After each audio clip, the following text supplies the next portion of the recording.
For today's video, we're going to be taking a look at something that seems to be a bit experimental in nature. However, it was very interesting to me from a technical standpoint, so it was something I wanted to share, as I think a lot of those who are interested in these things will find this interesting as well. So for today's video, we are going to take a look at LLaDA, or LLaDA, which stands for Large Language Diffusion with Masking. So this is essentially an LLM that functions in a way akin to how a diffusion model would, which you are likely more familiar with for things like image generation, where we have stable diffusion. And this functions actually in the same way, which is quite neat, because instead of how a traditional model would generate a text sequence kind of from left to right with one token, then the following token, etc. This actually just knows how many tokens it needs to respond with, and then it begins randomly guessing and re-guessing specific tokens in that sequence, all at the same exact time. Now, as this can be a little confusing, I think, to conceptually grasp, even if you're familiar with image diffusion models or things of that sort, they do have a GIF down here that actually kind of shows this in process. However, this can still be a little confusing at first glance. So in the actual paper here, we can see that this is referenced as well, and the actual prompt that is being responded to here in terms of all the things we see right here is Lily can run 12 kilometers per hour for 4 hours. After that, she runs 6 kilometers per hour. How many kilometers can she run in 8 hours? So this is just a sample prompt to actually test the model's response. But the way that it is being shown here is actually showing you kind of how this functions as opposed to how a traditional LLM would. So a traditional LLM would basically see this question and then just show in 4 hours, Lily runs 12, and it would just be left from left to right, just going like that, which you're likely used to seeing, especially if you're like me and you're running bigger models on slow hardware. Your token speed is pretty slow, so you will actually see the tokens generate left to right just like that. But what happens here is basically the model knows how many how many words need to be in the response. So it starts out knowing that there are basically almost that many empty spaces. And as it goes through X number of generation steps, it will guess some of them, and then it will remask some of them, which basically means, for the purpose of this, just think like hiding and then guessing again. And there are two different ways that can actually be done. They do talk about it here, where one of the ways, or I think they say the ideal way, would be just entirely randomly, but they also do a low confidence score as well, which is actually what's going on here in the model we're going to be running. So basically just what that means is that what determines what tokens almost get thrown out, if you will, or remasked, basically saying, I'm going to try this one again because this one doesn't quite fit. We can see that right here, that in principle, the remasking strategy should be purely random, so it will just randomly mask and then regenerate tokens. However, inspired by this, specifically, we remask the tokens with the lowest confidence based on the prediction, so-called low confidence remasking. And this is actually just something you can see in this code base as well. This says for this one, they are doing a random remasking strategy. However, I did just want to point out, perhaps that may be a little kind of outside the scope of what I really want to show here, but there are a few different remasking strategies, random or low confidence. And in the actual generate Python script here, you can actually see that one of the arguments you can specify is that remasking strategy. So I just kind of wanted to point out that there was a difference there in how it actually goes about deciding which token to remask depending on what argument is used with the generation of this.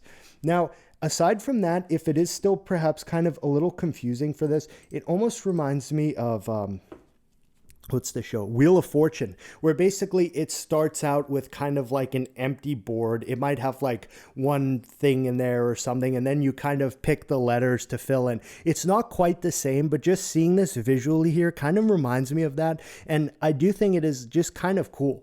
So other than that, I mean, it's not really a long paper here, but it is kind of cool. What we're going to do right now is basically just follow the steps to actually run this locally on our own machine. Fortunately, it is not very difficult at all. So I'm just going to go ahead and SSH into the desktop behind me, as that's what we'll be able to actually run this with. And we'll go ahead and just kind of install it and then play with it locally, see the speed and things like that. There is no specific instruction here on how to actually clone and run this locally, so I kind of just want to show that real quick, as that's what we're going to do. Fortunately, it's not very difficult, but there are a couple of dependencies we need to install. I like to use Conda environments, so I am just going to create a new Conda environment here for this repository. And once we have the repository created, we are just going to activate it as such. Now, the first thing we see here is that we do need the specific version of transformers that they have specified here. So we are just simply going to install that first and foremost. Oh, I really cannot type and talk. It's kind of like an issue. And once mine is cached, as I have played with this before on the system I'm installing it on, so that's why it installs a bit quicker. Following that, we can just kind of go into the chat and generate scripts to see what other dependencies we will actually need to run this locally, one of which is torch. So I will just do pip install torch. And once torch is installed, the final thing we need is to get numpy on there. So we can just do pip install numpy. And assuming that's all set, our next step is to just go ahead and clone this GitHub repository to our local machine. We are just going to do a git clone with this repository's URL, which is simple enough. So git clone, and then paste in the URL.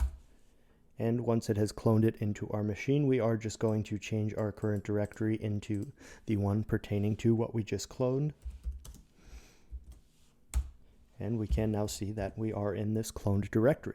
Now we actually need to go ahead and download the models, which are hosted on Hugging Face. Here you can see that if you click on them, the weights are available. And for running this locally, we want to download the instruct version of the model, as it will work. I saw some folks using the non-instruct version and it was producing gibberish, but I have had this working properly and producing text.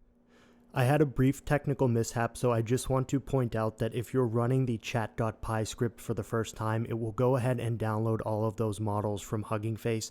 So just keep that in mind. If you're running it for the first time, it will be a decently large download to get all of the model files, and then you will be able to interact with it as we will right now. We can now see I have NVTop right here, which just will monitor the GPU utilization. This will only be using one of the 3090 Ti cards here, but we'll be able to see how much RAM it's using and how much power it draws when it's generating responses for us. So let's just go ahead and run python chat.py. And assuming all of the file locations are correctly kind of pointed to the downloaded location, we should be able to go ahead and basically actually speak to it.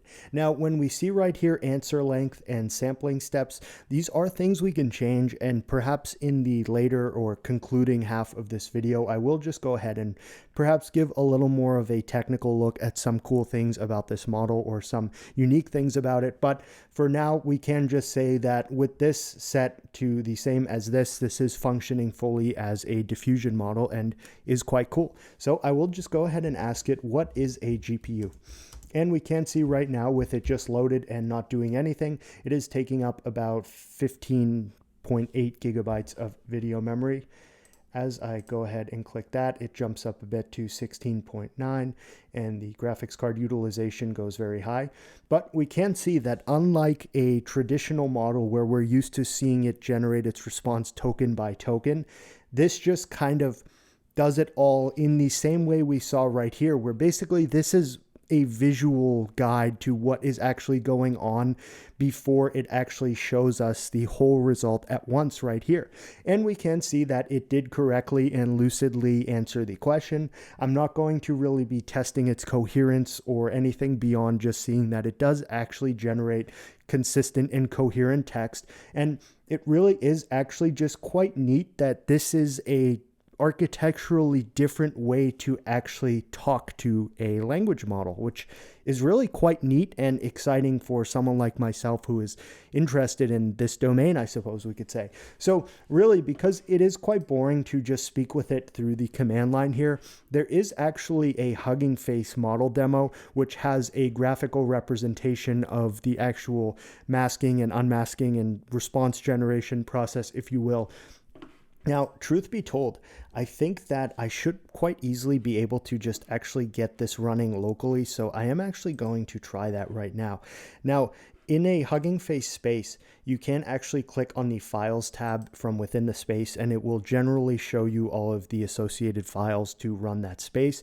For our purposes, we are really looking for the app.py, as this is the actual Gradio web interface and all the associated files and things like that. So in theory, if I just basically go ahead and actually copy this all into a code editor, everything else here, the only thing we're going to do, because we are not going to be using spaces, we can just go ahead and actually delete that import.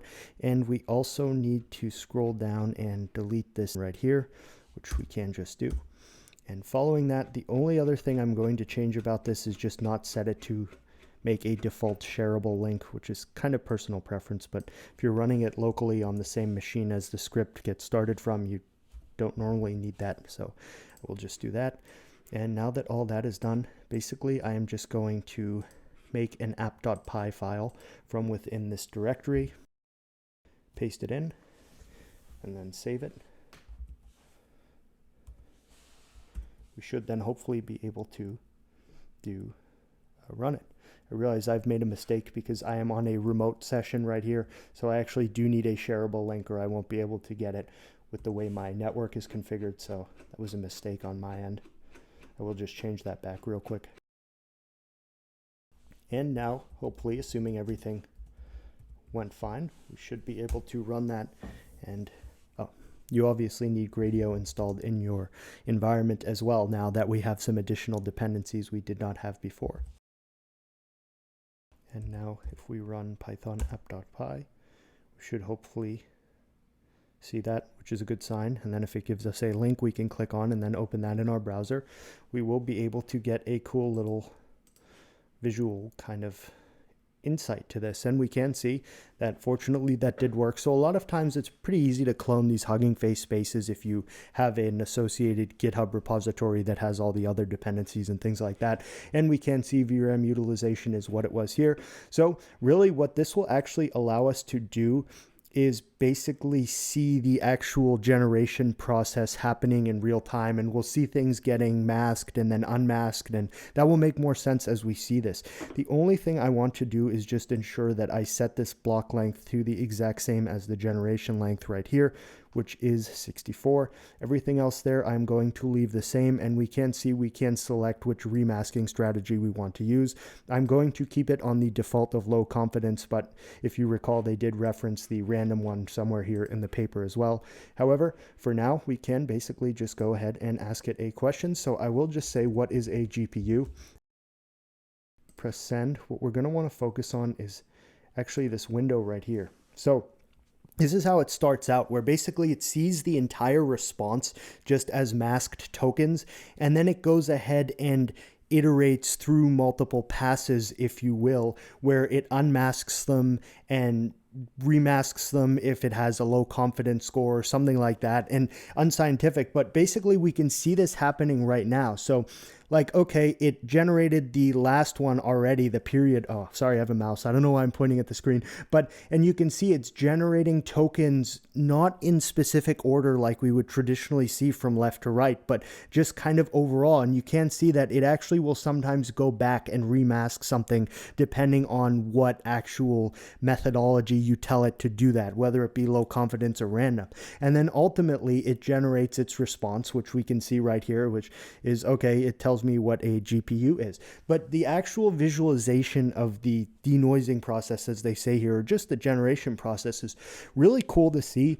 And again, I'm not going to be testing it like in its domain knowledge and like how does it stack up against this, but this is sort of like a novel approach to this, which is actually something we can run locally right now, assuming we have the graphics hardware. And it is cool to see, and it just is awesome in the way that it has your brain think differently about some of the preconceived notions we had about like using these models and things like that. So this is really quite cool from, I suppose, like a research and academic perspective, one could say. But I did really want to show this because when I saw it, I was perplexed by it a bit. It took me a while to wrap my head around, and it was just really quite cool. So the only like real technical stuff that I think may just be pertinent to mention in this video are really what's kind of written here in number 3, where it samples with a fixed context length. It cannot yet leverage techniques like KV cache, and it achieves optimal performance when the number of sampling steps equals the response length. So basically, if we go into the paper right here, we can see that that's specifically mentioned. So it basically, if the number of sampling steps does not equal the response length, what happens is it turns into something called semi-autoregressive remasking, where basically it divides the sequence into several blocks and then generates the blocks from left to right. But from my understanding, it seems like within each block, it is still functioning in the kind of way we saw it there in the web interface, where it's just generating all of the tokens at the same time using the masking and remasking functionality. So I do believe that the fact that the blocks are generated from left to right is what makes it semi-autoregressive, which is where it basically does have part of the left to right generation, but at the same time, it is also using the kind of masking and remasking functionality within those blocks. And from my understanding here, that is why I wanted to make sure that I had the generation length and the block length to be the same size, so that it would be functioning fully kind of like diffusion style and not in that, I keep forgetting, the semi-autoregressive remasking functionality, I suppose we could say.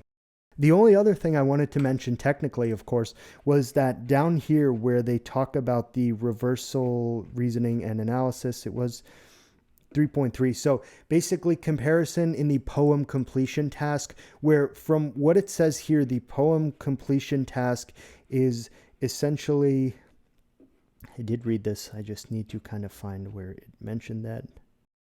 So they construct a data set of 496 famous Chinese poem sentence pairs. Given a sentence from a poem, models are tasked with generating the subsequent line forward or the preceding line reversal without additional fine-tuning. So basically this reversal measure right here, where it actually scores higher than 4.0 and Quen 2.57 B instruct, is essentially that, which is the ability to take a line from one of those poems and generate the preceding line, which obviously is something cool here and something they kind of mention this at being better at, because instead of just going from left to right generating, okay, this token, this token, this token, where we can kind of naturally understand why it would be harder to go backwards in that setup, this is better at essentially going backwards, which is seeing the preceding line, because instead of going one by one, it kind of just looks at the entire sequence of what it's going to need to do, and then it does the masking and remasking until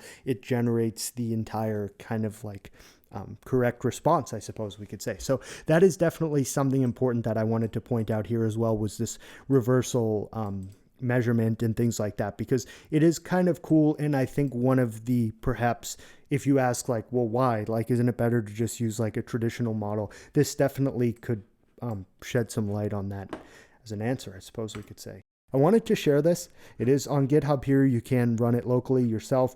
They don't specifically mention providing the training framework and data. However, I mean, the paper kind of gives some information into the actual process and methodology and kind of like the functionality of all that. So that's going to wrap it up for today. This is very cool. I wanted to share it, and thanks for watching. I hope this was of some educational benefit.